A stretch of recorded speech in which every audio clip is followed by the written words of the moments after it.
എന്താ പരിപാടി? എന്താ ഞാനും കുട്ടിയാനെ കൂടെ നേരെ ഒരു വെറൈറ്റിക്ക് നമ്മുടെ റീൽസിലൊക്കെ കാണുന്ന ജപ്പാനീസ് റെസ്റ്റോറൻ്റ് ആയ ഓജി രാമനിലോട്ട് അങ്ങോട്ട് പോയി.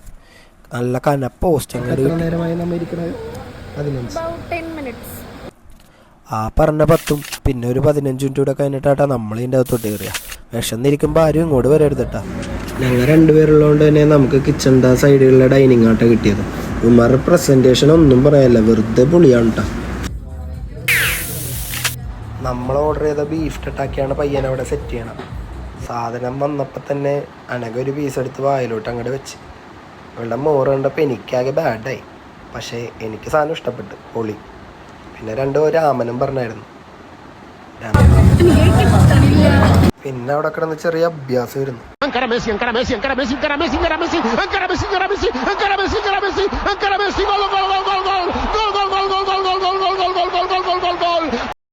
പ്രതീക്ഷിച്ച പോലെയല്ല, ആൾക്ക് രാമനെ വല്ലാതെ ഇഷ്ടപ്പെട്ടു. കഴിഞ്ഞ പ്രാവശ്യത്തെ പോലെ പണി പാളിയില്ല. ഇതാണ് ബ്രോത്ത്. നല്ല ചൂട് സൂപ്പും അതിലേക്ക് ആ ജാപ്പനീസ് നൂഡിൽസും പിന്നെ അതിൻ്റെ മേളിലേക്ക് വെക്കുന്ന ചിക്കനോ ബീഫോ കൂടാതെ ഹാഫ് ബോയിൽഡ് എഗ്ഗും.